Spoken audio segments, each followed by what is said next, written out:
It's deja vu, Neil. Deja vu.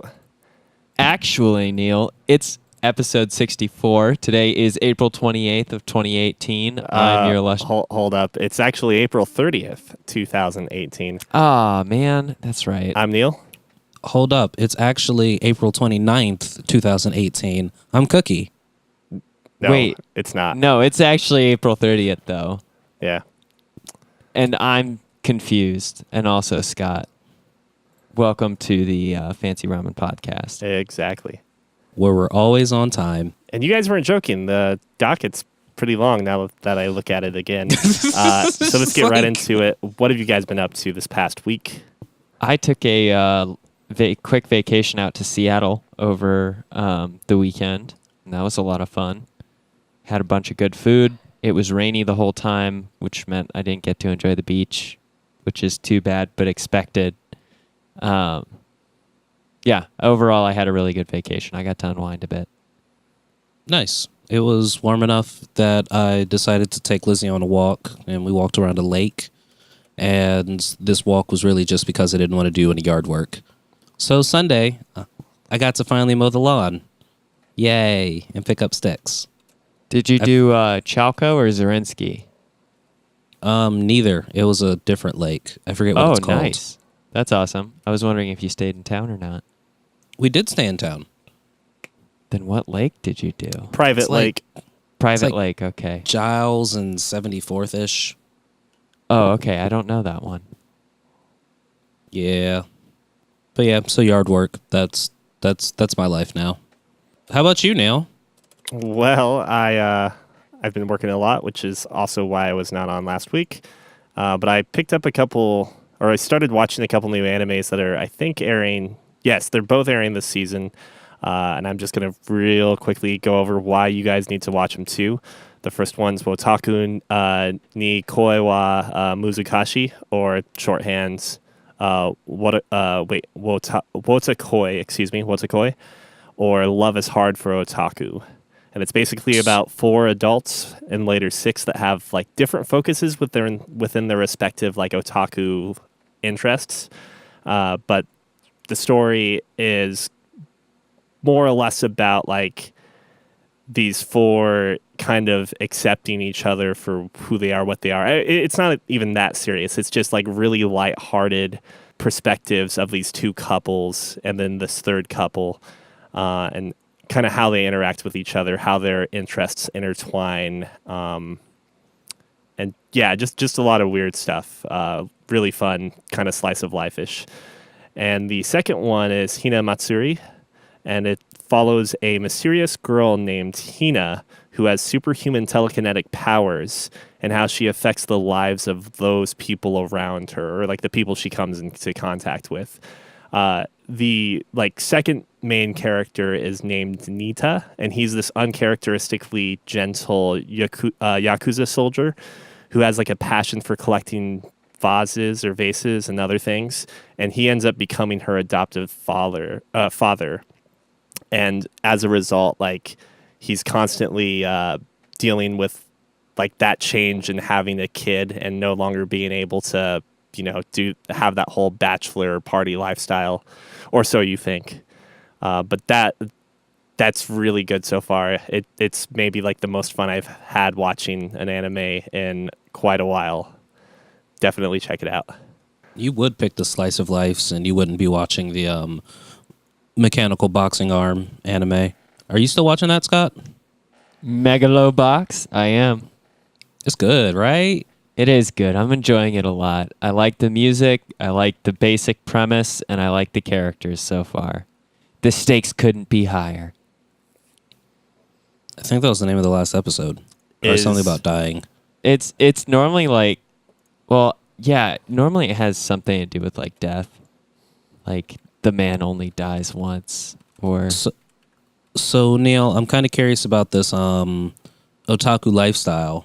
What are the different otaku lifestyles? So the main female protagonist is a mangaka, or maybe that's not the right term because she doesn't do it for a living, but she makes manga and then sells them at conventions, usually I don't know if they ever really get into whether or not it's original content or if it's like Dojin.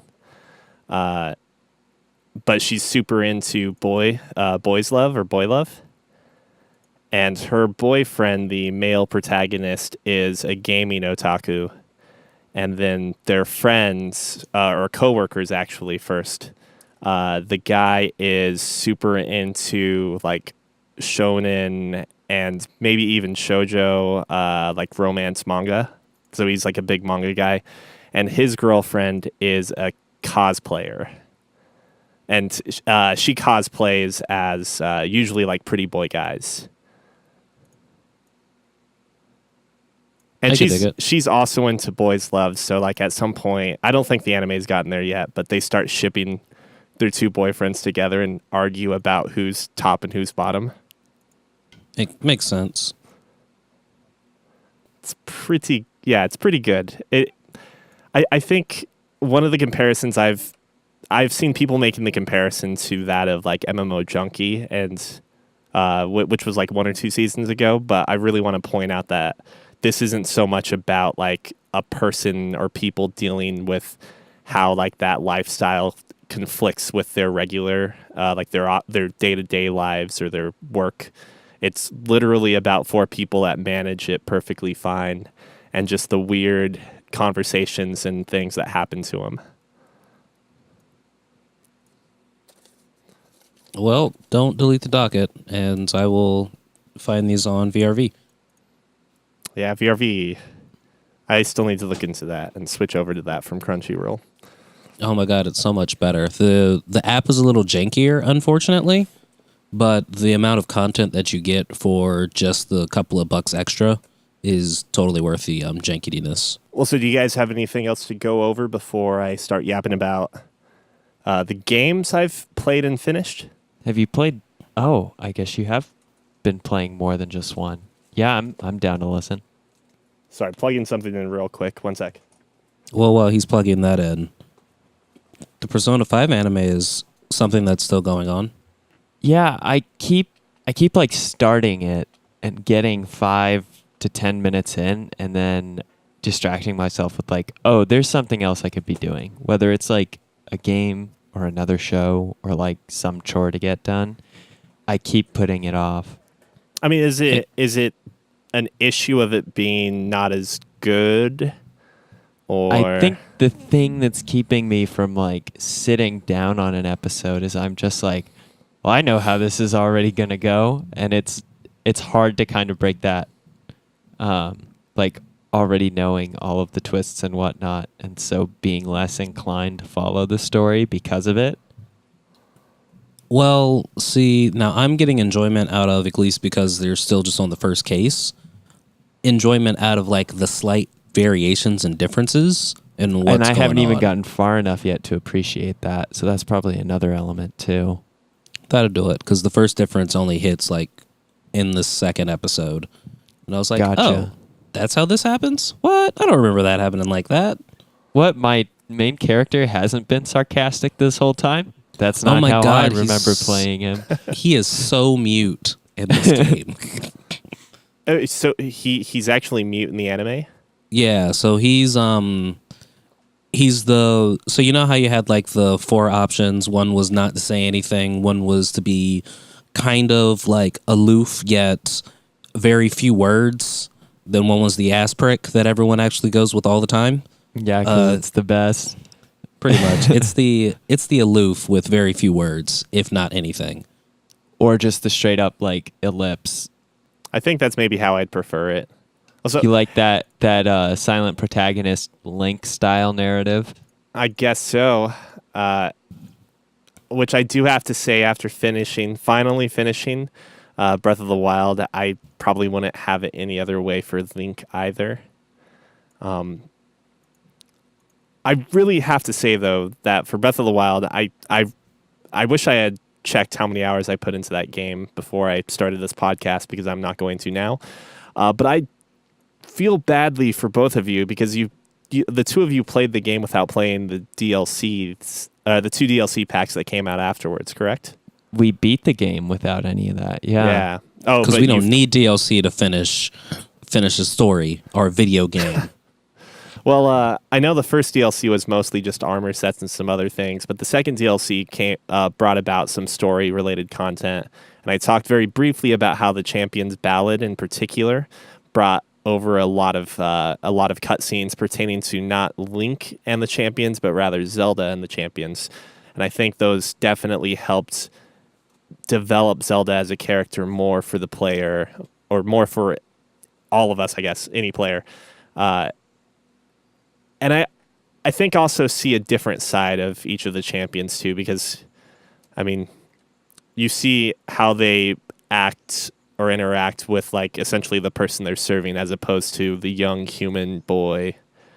But the fifth Divine Beast, which was also part of that DLC 2 pack, I think had some of my favorite gameplay in a variety of forms. So first and foremost, the final Divine Beast chamber, if you will, is a combination of all four of the original Divine Beasts. And So is it just some hideous chimera? Well, so I don't know if there's really a great shape to this Divine Beast. At least when you're inside it, you don't really know what it is. And I digress. I went into it without knowing exactly what the hell the reward was going to be. But if I had maybe paid more attention to, like, the advertising behind the DLC pack, I would have assumed it would have been this thing, which I'll reveal in a second.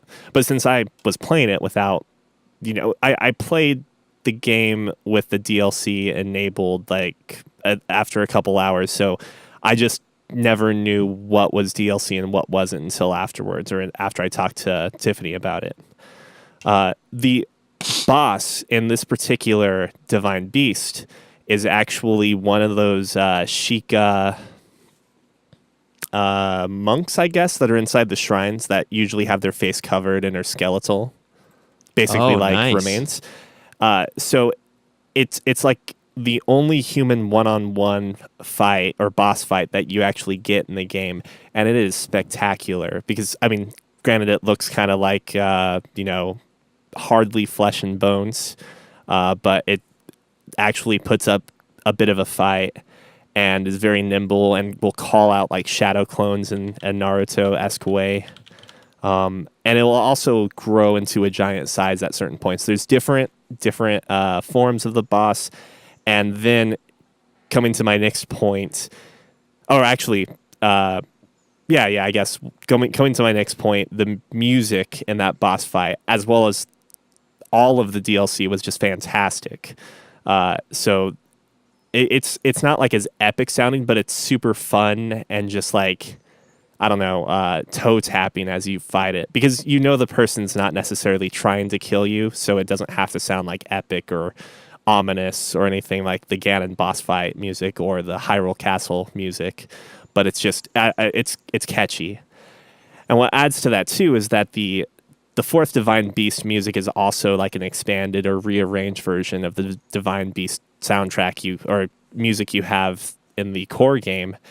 And if I'm not mistaken, I also think there is a change in some of the trial music, which you go through, like, I think it's something like a combination of 12 or 14 new trials that don't give you medals per se, but they are what allow you to unlock each of the champions' portions of the ballad, which leads me to like the last and biggest highlight is that Cass, the Rito that plays the accordion.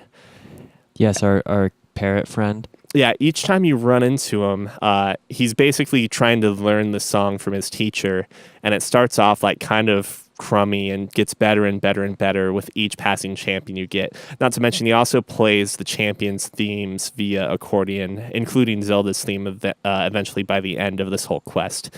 And it's fantastic. It's a really cool take, having a single instrument, but a polyphonic instrument play these full these character themes. So yeah, nice.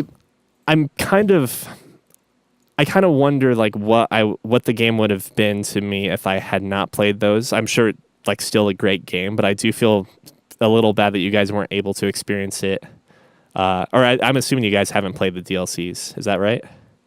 That's right for me. And you, Cookie? Yes. Sorry, you cut out really badly. My internet hiccuped. Oh, So I got a little, and I was like, well. And then I heard, and you, Cookie? And I was like, well. you haven't played the DLCs, right? Nah. Oh, and speaking of which, the final divine beast is the motorcycle. So it's a unicorn or a horse. I can't remember exactly what it was. Wait, you're Wait, not so messing that's how with you get the us? motorcycle? Yeah, I'm not messing with you. That is literally the fifth divine beast. It's really small. Yep. And it's actually kind of inferior to horses in many ways. So I beat the game for that matter, and oh yeah, there's spoilers obviously. Probably I'll maybe edit something in or put it in the show notes or whatever.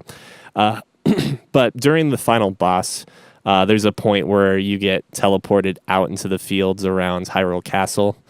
And you start off on a horse automatically, and you go pick up the light bow.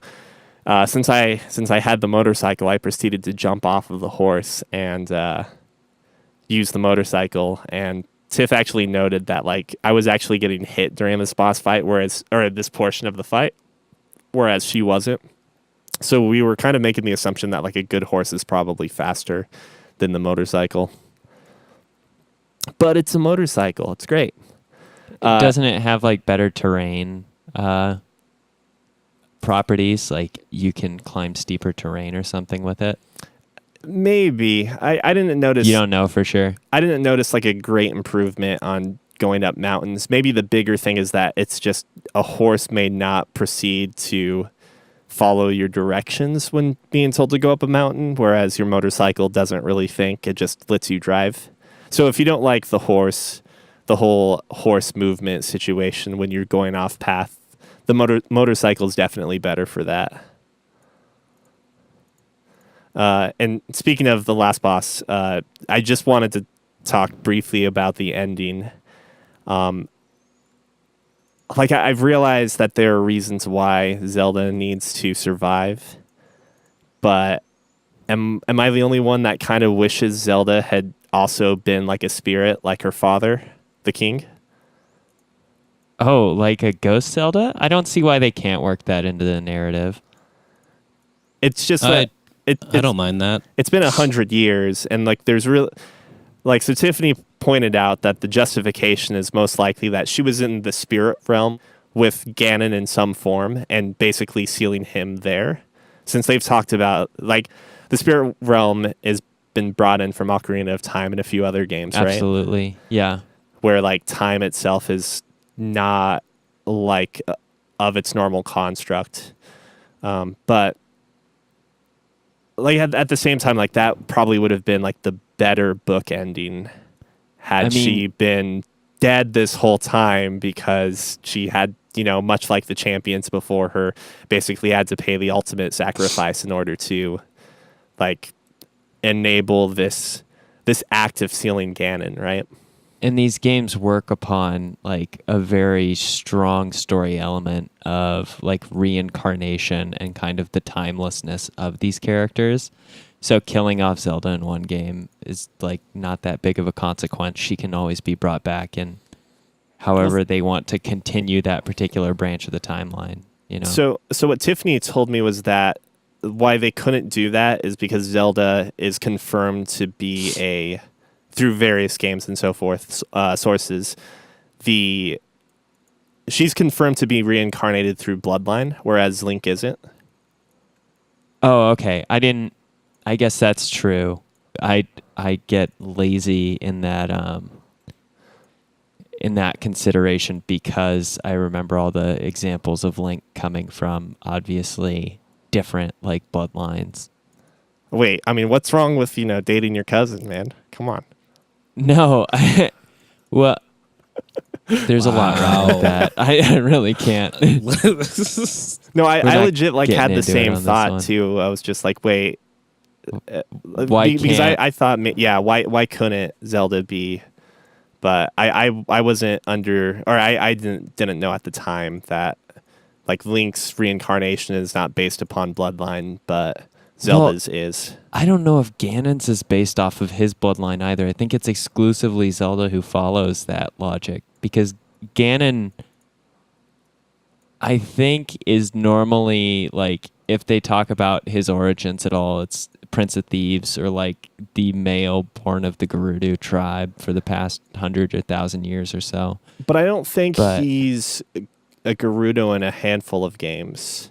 Yeah, exactly. And so that's kind of what I mean. Like, I don't think Link or Ganon follow the same like strict rules as Zelda necessarily does. You know, you could even make the argument, like, and this is me like not knowing much about Zelda lore to begin with, that maybe Ganon is the one person that retains some form of his memories from past lives too.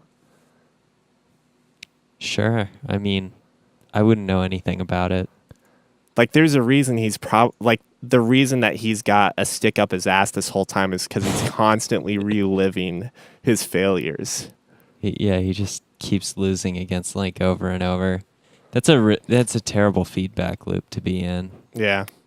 Oh, and so like, I guess the only other thing I wanted to bring up was I really, really wish, and I would even say that like if a $20 DLC pack, came out that offered this, I would love if they included like an end game world state where after you beat Ganon, like the castle obviously isn't just like fully renovated and so forth, but like people are attempting to rebuild the castle.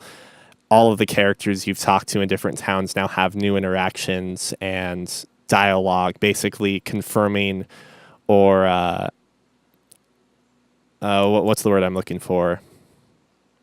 Denying. Acknowledging the fact that Ganon is no longer, is no longer a threat, that sort of thing.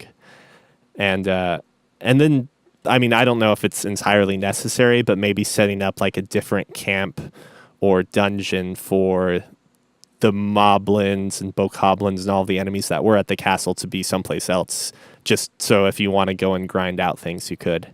Like, I really wish that there was like a Citadel DLC, basically. You mean like the Citadel DLC from Mass Effect 3? Exactly, yeah. Oh. Yeah, But I it's don't know okay. how I feel about that. I Like- do love the DLCs, or at least the like late game to end game elements that they've added to some of the newer Zelda games that are just like the gauntlet style bonus dungeons. They did it for, I'm trying to think of games that did it well. Paper Mario Thousand Year Door was really good at it, but I also actually really enjoyed its implementation into A Link Between Worlds, which was the Link to the Past remake, that they had a tower next to like the Tower of Hera that you would climb and it would just get like harder and harder combat trials. I'd love doing that with Breath of the Wild, since they've already added the, DLC of a new dungeon, but just like have more and more difficult combat trials for another like gauntlet shrine to perform. Oh, so there. You heard about the Trial of the Sword, though, right? Or the Master Sword? So that is how you get the Master Sword to avoid having a breaking limit, correct? I think it still. Oh no, it definitely still breaks, but it keeps the sword at 60 damage all the time. Oh, it still breaks. That kind of sucks. Like, I was hoping, like, I would have been happy if it was only 60 for Guardians, 30 for everything else, but it never broke. The breaking point does seem to be a lot higher, though, because I went through, and when I say I went through, like, I tried to clear out, like, every enemy and every Guardian, with a few exceptions of enemies just being in stupid places, of Hyrule Castle. And I think it broke maybe once or twice, and I was using it to break boxes, and I was using it very That's haphazardly too. Pretty good then. Yeah. I've gotten it to last maybe 3 Guardians. Oh, and speaking of which, Nice. the lack of fanfare when you pick up the Hyrule Shield is kind of disappointing, but it was cool having that and the Master Sword equipped going through the final cutscenes. Wait, how do you get the Hyrule Shield? Don't you just find it in the castle? You have to kill a skeleton version of a Hinox. Oh, okay. Yeah, those are annoying fights sometimes. You can only damage the eyeball. Yeah, once the eyeball falls out. It's funny Yeah. how you can fucking drop kick that eyeball too. It's real good. I love it. But Uh, I guess you just pick up the shield and then the little kazoo theme plays.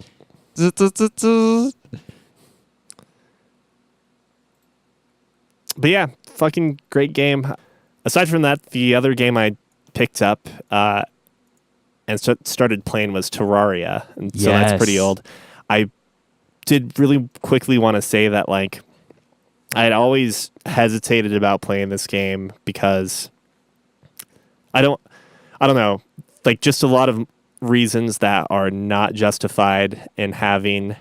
And once I got I'm not even past surface level, but just some of the fine details that they put into the game, like being able to use control to essentially allow you to dig or mine or chop or whatever in the nearest square in relation to where your mouse is. The ability to auto arrange your inventory to auto stack into chests around you. There's just a lot of things that make this game like really, really, I guess, convenient to User-friendly. play. Yeah, user friendly And intuitive. Absolutely. Terraria is amazing for that. It's kind of a gives- shame that there are still things I would change about it, but at the same time, it's like I have to acknowledge that this game came out. It's one of the first of its kind. Yeah, I remember playing this game in high school, so it's been out for quite a while. And yeah, it's good. So that's another game that you could have a quick little statement about, like late game challenges. Have you fought many of the like larger monsters or boss fights in that game? So Tiffany's basically holding my hand all the way through this game so far, and we just Okay. got past the Eye of Cthulhu. Okay, yeah, that's normally the very first one you'd fight, and it's not too bad of a fight. I have really fond memories of the first time doing it. My friend equipped me with a bunch of bombs, and I ended up blowing up the top of the tower that we were on because I didn't understand the repercussions of my actions. So we ended up on the ground, just like running along the terrain as fast as possible away from the eye. Nice. Yeah, that's a good game. Hopefully you and Tiff get some more mileage out of it. It's a lot of fun, in my opinion. Well, so what have you guys been playing? Cookie, would you care to go first? Yeah, sure. So the only new thing that I have played is a little game called Chicago, What's a Zombie? Or I guess I put it in here as Seattle Become a Zombie. Anyway, Detroit to Become Human had a demo that came out for PS4. And it's the negotiator demo. So like when you actually watch the one guy flipping his coins and then he talks to the android on the top of the roof holding the gun to the girl's head and kind of all the decision trees you can make. I've only played through it once, but I really want to play through it a second time and a third time. I've played every possible ending on that one. Oh, nice. So that means you've got more context because I definitely chose the most common ending because I kind of fucked up and Which ending is that? Just had to sacrifice myself. which means you got shot and you saved the girl, and I think you like push the other android to its death, right? I fell along with the other android while pushing him to his death while saving the girl. Oh, okay. That's actually not so bad then. Yeah, that's probably one of the most common outcomes. The very Yup. first one that I got with Sierra when we played was, I think you pushed the android out of... Oh, no, the first one is we gained his trust and he was killed. He was executed by the police. Because Connor is a bad robot, and pretty much no matter what you do, not everybody leaves the situation happily. There's one though where you can actually, instead of pushing him off, I think you just get a slightly better edge than what happened to you, Cookie. Like that is the baseline, I think, for both of you jumping and you save the girl. But there's one instance in which you essentially like you shove him off the roof, you save the girl, but then you get shot in the head, so you power down right in front of her and it scars her like real bad. Wow. Wait. How do I get this? There's some super, like, it's fucking crazy the different ways that the paths branch, and it makes me wonder what the impact is for the overall narrative in the game. So the police officer or like the SWAT guy that shoots you just basically panics? No. The villain, not even okay, the villain, okay. the aberrant or the abnormal, like, android. You shove him before he can harm the girl, and you pull the girl back from the ledge. But as he's falling, he domes you, and so you like die right in front of the girl. I.e., die that which is not living cannot die. So Whoa! I mean- It sounds like you're a human loving cyborg hater, android hater. Yeah, whatever. fuck these goddamn flash drives. I don't care if they've got arms and legs. I'm really interested in this game after that. I will say that the camera is a little funky. Like, Yeah. it's sometimes difficult because you're also using the right analog stick to do these like contextual actions with manipulating the camera that will cause you to like pick up or inspect things. And it feels nice and intuitive unless you're actually trying to like see something with the camera and then execute an action in the same direction. Like, it's a little jankier there. It's not terrible, but sometimes I can end up wasting time like manipulating my camera a bunch, so I'm looking at it before I execute the right analog commands. Yeah. I kind of liked the controls. They felt funky yet familiar. Familiar to Quantic Dream standards. Correct. So yeah, it's been a while since I played like a quick time event that didn't actually have any kind of repercussions or I could take my time. Besides, I think the last time I did that was mourn the death of a soldier in a Call of Duty game where you press X or A to mourn. To pay your respects. Ooh, yeah. Yeah, that one. Yeah. So did you encounter... Tell me about your experience since you only played it once. Did you kind of pick up on it as things were moving along?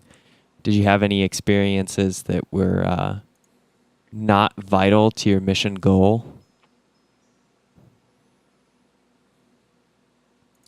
I saved a fish. Okay. Yeah, that's what I was curious about. Did you save the fish? Did you save dinner? Yeah. Yep, I What- saved dinner as well. What's interesting in this game, Neil, is you actually take a penalty for doing things that are not relevant to the objective or the mission.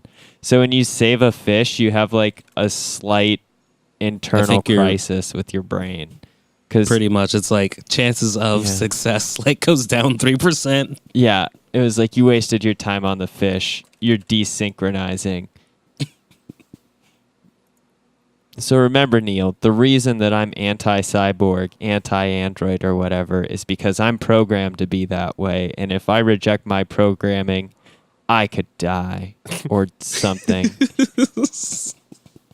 But anyway, I don't know. Every ending, I will say, because I guess with the one that you saw, Cookie, Connor, the android, sacrifices himself to kill Daniel, the other android. But in any of the ones where Connor is not killed, he just has this like I'm a hard ass face for every other like final scene. Whether he did a good job or he did a bad job, he just walks away like I did my job, even if he failed at it. And it's kind of funny in retrospect. It sounds like typical Quantic Dream scripting. Yeah, So- I don't know if the writing's great. So I totally am kind of curious though if there's like a Mark Zuckerberg Android and Detroit Become Human, because that'd be just the best. Then you have a little smile gauge. You make him smile. And you're like, nah. Oh man. I've been watching a lot of Mark Zuckerberg recently. Anyway, hi. Detroit Become Human. The the demo is only like 2.5 gigs.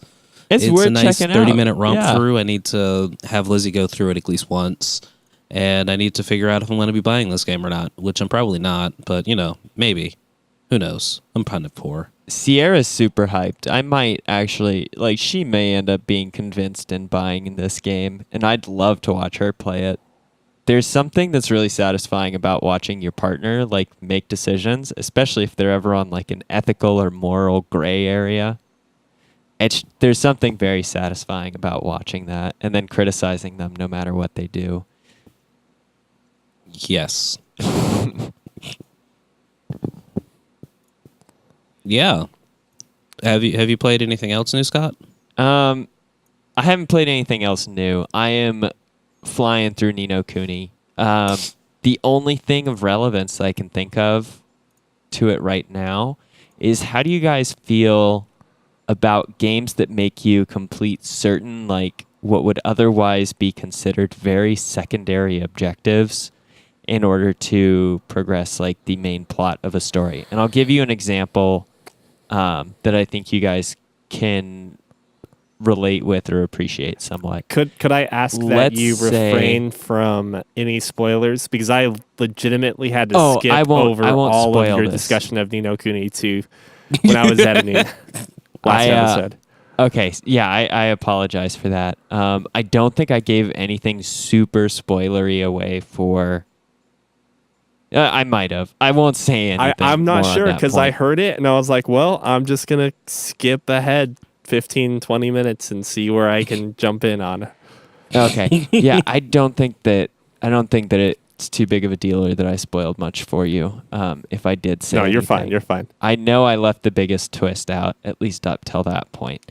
Anyway, long story short, Ni no Kuni, there's a particular barrier that I'm going to illustrate by saying, let's say we're playing Fallout 4, and in order to continue the main story, your neighborhood or your first base or encampment has to be outfitted to a certain extent. Let's say you just need to demonstrate that you're able to build a competent settlement that's relatively successful in comparison to what the basic outfitting of a settlement would otherwise be in that game. So you have all of the food systems worked out, and you have shelter for everybody. Your citizens are all happy. You have defense against raiders. You've outfitted it and equipped it quite a bit. And So only at basically- that point you can continue in the Fallout story, because some reason you had to have your settlement better, but you don't know why, because the mission may not actually involve your settlement in any way, besides as maybe a staging area or something. So basically what you're saying is you have to become one of the best blitzball players in Final Fantasy X Oh, before shit. you can progress the main story. I did not know that was a thing, but I'm going to assume that it is based upon your response. I don't think you really have to play much blitzball, but either way. So I can tell you, if the gameplay loop was not fun enough, I have dropped games for far less reasons. And what about you, Neil? How do you feel about that? It probably depends on just how much. If I'm not enjoying it, it really boils down to how much I want to see the next chapter of the story or the resolution if I'm near the end. Yeah. I feel like in my particular scenario, to complete this task, it's more of a waiting game than anything else, because I've enjoyed the aspect that I needed to build up or improve on enough that I was already kind of doing it on the side the whole time. But there's a certain amount of delay time necessary to progress forward, and I haven't done that yet, or I haven't invested in that direction. And so I'm kind of just sitting around waiting, and it's got me a little antsy, and I'm doing a bunch of side quests. but I should be close to the end soon enough. Looking forward to it.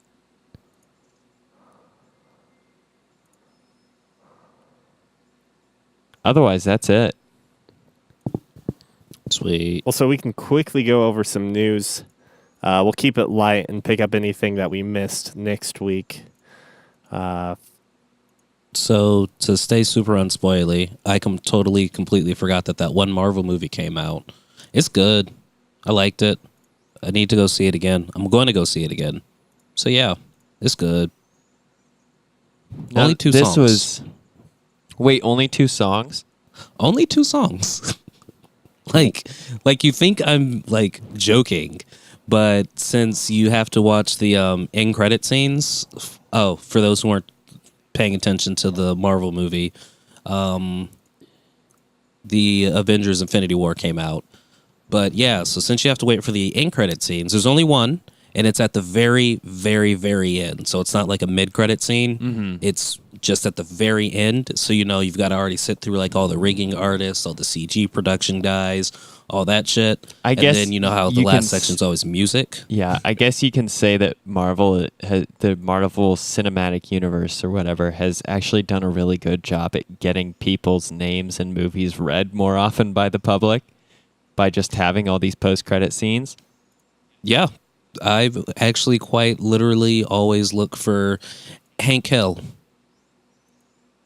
I haven't seen him once, but I'm pretty sure there's got to be a Hank Hill that is a part of a Marvel movie. Someday. I mean, the franchise is only growing. Pretty much. But yeah, so like two songs were the credits for like the music. They're like, and Lucasfilms does the scoring for the credit roll, and Rubber Band Man by that one band played, and the Black Panther theme song by Ludwig, whatever that guy's name is. Von Beethoven. Unfortunately not. But yeah. But Black Panther theme song were the only 2 songs in that movie, and I didn't even realize, and I didn't care. Like, so much shit was going down. Huh. Yeah, it's supposed to be, what is it? This is the, like, cap to the first half of their planned cinematic experience. Pretty much. And I'm super pissed. Okay. So not to give anything away, the thing they did at the very end, they could have did so much better, and then they could have been like, here's the new generation of heroes, everybody. But nah, they were just like, this. And you're like, why'd you do that? And then the post-credit scene happened, and you're like, oh, that's what's been going on there. And then you're like, shit, why'd you do that? And then you're like, oh, shit, I know that symbol. Oh. What? So they're bringing back the X-Men. You heard it here first. Nah, it's Captain Marvel. Oh, okay. Really? Hey, wait. And really? So That's the big reveal? Captain Marvel? Yeah. We're excited.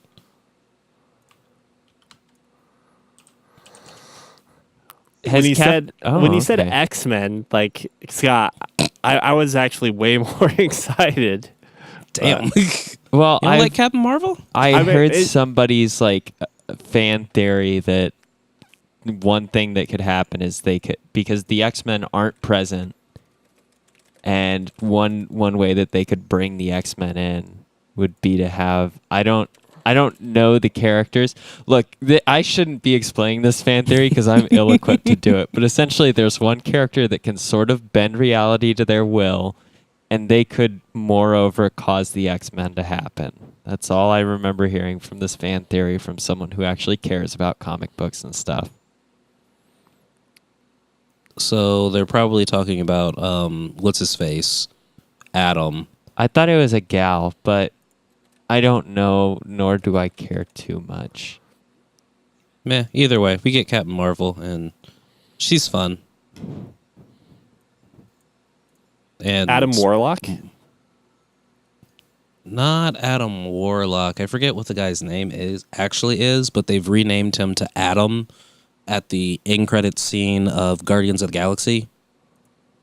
But he's the dude who gave Captain Marvel her power, and he's wielded the Infinity Gauntlet.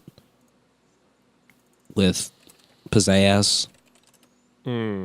Wait, so I forget it. is this Captain Marvel going to be Carol Danvers then, or Yeah. okay?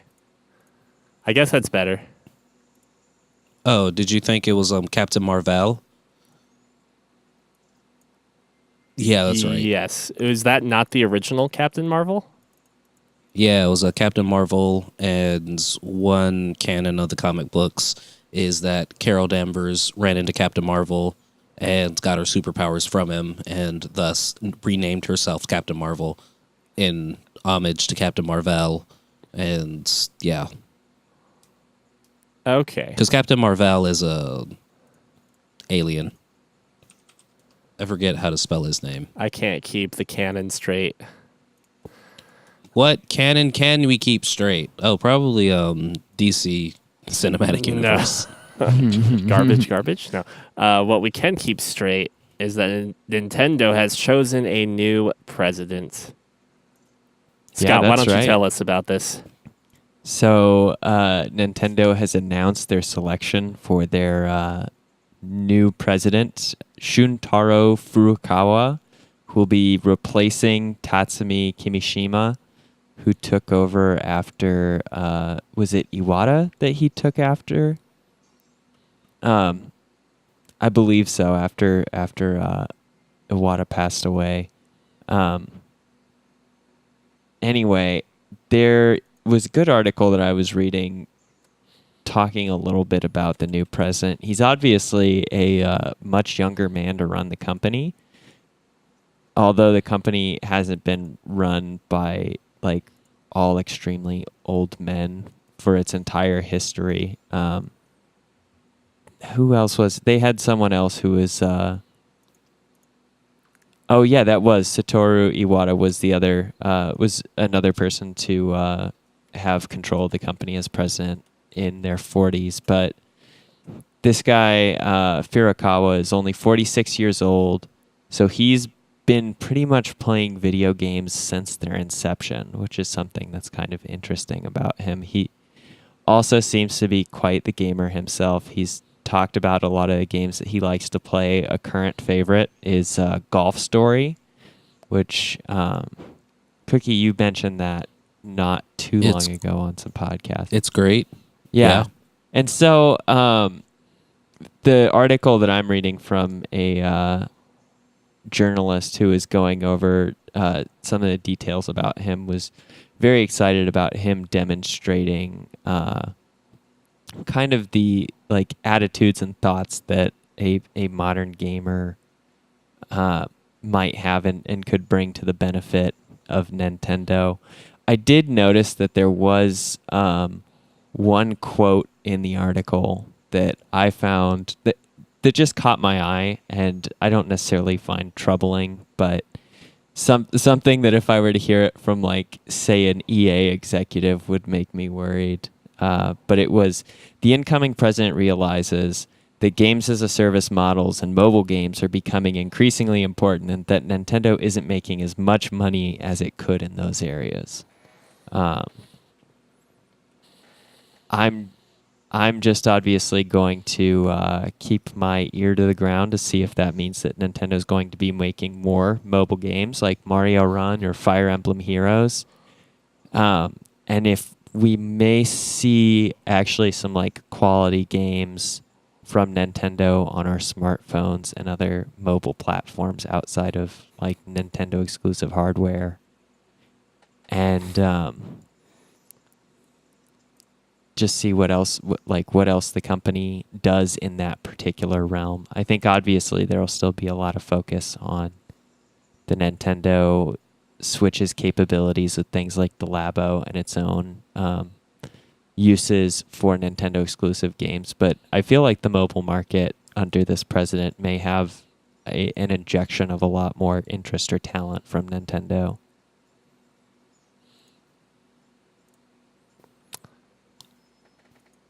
Only time will tell. Yeah. I don't know when he's ultimately taking over, when he does transition into the role as president. So that's also another thing. Like I don't I didn't see necessarily when they're having Kimishima step down. Oh, here we go. Furukawa will assume office on June 28th. So he'll hop into the company pretty soon. I don't know. I wonder what games as a service means on the Switch. And I hesitantly imagine. Oh, no, not Just what that would be. MMORPGs. Please. Oh my god, can I play Smite on the Switch? Thank Anything you. but Not MMORPGs on the Switch. Terra. So you Terra know on what? the You Switch. joke about that, but we already know PSO2 is coming. Yeah. That's Phantasy Star Online. Yes, 2. And let me actually confirm that because I thought I heard PSO2 was coming out for Switch. Phantasy Star Online 2 Cloud, which has been out for a good 8 years now or 7 years. Only issue is that it has never been released in America. So I wonder, after 7 years, with an English translation for their Hong Kong release, does that mean we'll actually get an official localization? Who knows? But yeah, maybe there's going to be more like MMOs or like multiplayer online RPGs. But what I'm scared more about are things like Clash of Clans and gacha-based games hitting Switch. Yeah, that'd be awful. We don't want that.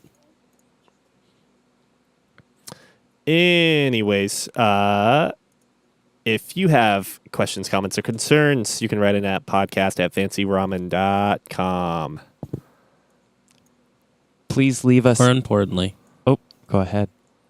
I was going to say more importantly, leave us a review on Apple Podcasts, and somebody will read it at some point, one day. I make no promises. It is .com. it is Cookie's job to read it. You've been voted the responsible party. Hey, man, I keep checking. We still don't have enough reviews, so, you know. Yeah, we'll get there. And one way to help And us we'll get there is to tell your friends about us. So please go ahead and spread the word so Cookie has a job to do when it comes to reading the credits. Keep me employed. Man, can you imagine all you do is read reviews for pay? That would be nice. It's keeping us off Would these it, though? streets.